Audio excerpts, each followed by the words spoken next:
It is pretty well established by everybody with any sort of tech background that at this point, you should not be running Windows 7. Now, before anyone says so, I know there are industry edge cases, but there are also people running 40-plus-year-old mainframes, and you're not running a factory, you're trying to play some video games. Now, I do have empathy for people that are running ancient hardware that cannot afford something newer, but at this point, you are going to be so much better off with literally any supported Linux distro. If you have a Windows 7 machine, this should be a dedicated gaming box. You shouldn't be doing anything sensitive on this. You shouldn't be browsing the web. It should only be used for gaming. This is not a safe machine to use. But most of you probably agree with that. For the record, I completely agree with Brodie. Unless it's installed on an air-gapped computer, nobody should be using Windows 7 or any other outdated operating system. And it looks like Valve feels the same way as well, because on January 1st, 2024, Windows 7 and Windows 8 support is going away. And the reasoning for doing this is pretty straightforward. This change is required as core features in Steam rely on an embedded version of Google Chrome, which no longer functions on older versions of Windows. This is pretty obvious that's the case, but if you go to basically any page on the Steam client, it's just loading up a web page, and that's because modern Steam isn't really a desktop application in a traditional sense. It's basically a glorified web browser limited to just the Steam service. In addition, future versions of Steam will require Windows features and security updates only present in Windows 10 and above. Not a concern if you're a Linux user. We strongly encourage all Windows 7, 8, and 8.1 users to update sooner rather than later. Microsoft ended security updates and technical support for Windows 7 in January 2020, and Windows 8.1 in January 2023. Computers running these operating systems when connected to the internet are susceptible to new malware and other exploits which will not be patched. That malware can cause your PC, Steam, and games to perform poorly or crash. That malware can also be used to steal the credentials for your Steam account or other services. Steam will stop running on Windows 7 in X days. F that noise. They say they'll deny me the ability to play the games that I paid for with the money unless I upgrade my OS. This seems like a lawsuit. Should be illegal. They could just simply say no further updates to the Steam client. But for me to not be able to launch an exe that is on my drive? Effing BS. S my effing C. What is this? This is a mess of a sentence. Just swear if you want to swear. This goes back to what I was saying before. The Steam client is basically a web browser, and the Steam interface is basically just a website. And eventually, web browsers and websites stop supporting older operating systems for any number of reasons, whether it's newer features being used, security stuff, or basically anything else. And you're not entitled to a company continuing to support an ancient operating system the company that makes it doesn't support either. Also, fun fact, Steam's subscriber agreement literally says that sometimes they will raise up the system requirements. Steam and your subscription require the download and installation of content and services onto your computer for reasons that include, without limitation, system security, stability, and multiplayer interoperability. Valve may need to automatically update, preload, create new versions of, or otherwise enhance the content and services, and accordingly, the system requirements to use the content and services may change over time. You consent to such automatic updating. Now, it would be nice if you could play all your Steam games without DRM, without the Steam client here. That would be great, and there are services like GOG that offer that. But if you buy games through Steam, you're accepting the fact that you're not actually buying a game. You are buying a license to play the game through the Steam client. And sometimes, you gotta stop using an ancient unsupported operating system. This is where I diverge from Brodie, and is the whole point of responding to his video. He's essentially conflating two separate issues: using outdated software and the rights of consumers.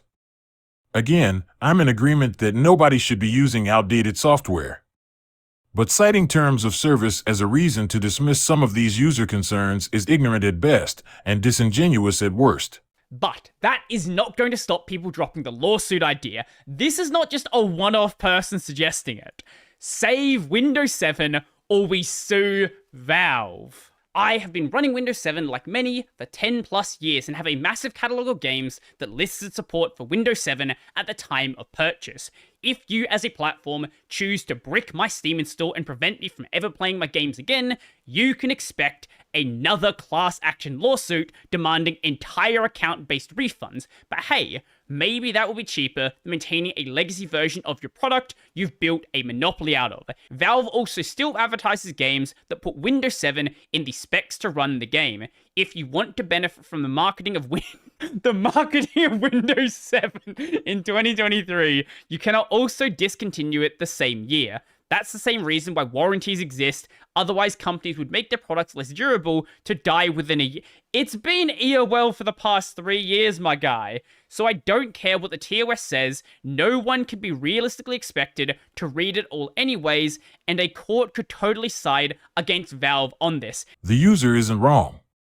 Terms of service agreements have become so ridiculously long and difficult to read that only a lawyer would be able to understand it all. It's definitely unreasonable for someone to read all of it, which is why companies love keeping these agreements ridiculously long. This way they can do whatever they want, as long as it's buried somewhere within the terms. It also doesn't help that you have ignorant people like Brodie defending companies for using this practice. Hate to break it to you, Brodie, but saying it's in the terms of service is nothing more than a cop-out excuse, rather than an actual argument. Valve are scammers, taking away our games. You could have at least some legacy launcher, but you're too lazy to do so or got paid by Microsoft. You don't need to get paid by Microsoft to stop supporting the operating system that they're not supporting anymore. Everybody is dropping it unless they've already done so.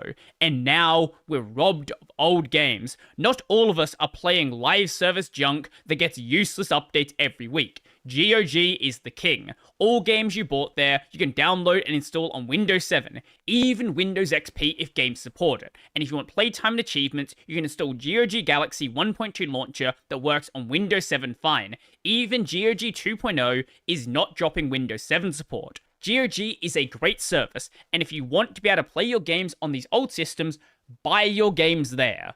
Nobody is stopping you doing that. But you didn't buy your games there, you bought them on Steam. You bought them knowing there was going to be DRM, and knowing that eventually the Steam client would need to be updated. You made that choice, nobody else. Don't you think that's a bit misleading?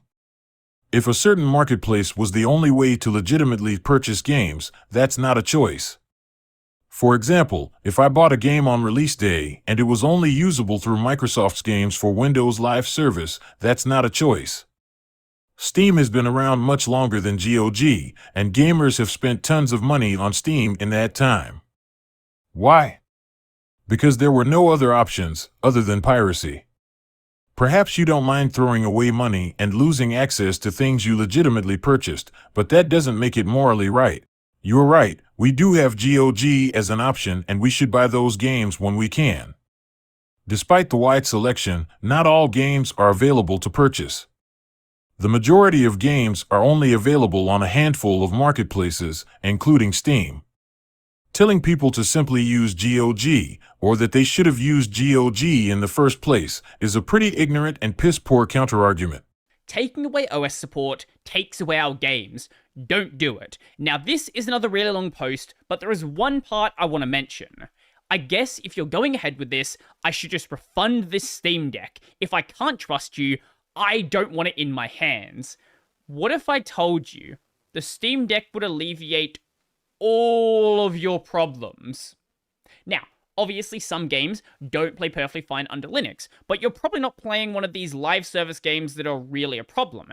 And if you want to have, pretty much perfect game support, just chuck Windows 10 or Windows 11 on it, and boom, now you have a device that has Windows 10 that plays the games, and the problem goes away. Hard to tell if you missed the poster's point entirely or are deliberately ignoring it. They are voting with their wallet by returning the Steam Deck and getting their money back. Why would you continue buying products from companies you don't trust or don't want to support? It's like buying a Google Pixel just to install a custom ROM to get away from Google. It makes no sense. It should be pretty obvious, but every single one of these posts and all of the others out there are completely empty threats. Not a single person is actually going to try and set up a lawsuit. And we know they're not going to because they're sitting on a forum complaining about Windows 7, and gamers are lazy, right? That's why they play games all day. They're going to wait for somebody else to make the lawsuit, who's going to wait for somebody else, who's going to wait for somebody else, and nobody's going to do it. But I hope one of them do, because they're going to lose, and it'll be great content. I hope someone does go forward with the lawsuit, but not for the same reasons you do. I hope the outcome of the lawsuit sets a precedent in favor of consumer rights. But of course, I'm sure Brodie would be crying how bad that outcome would be for gamers and that we should be helping corporations.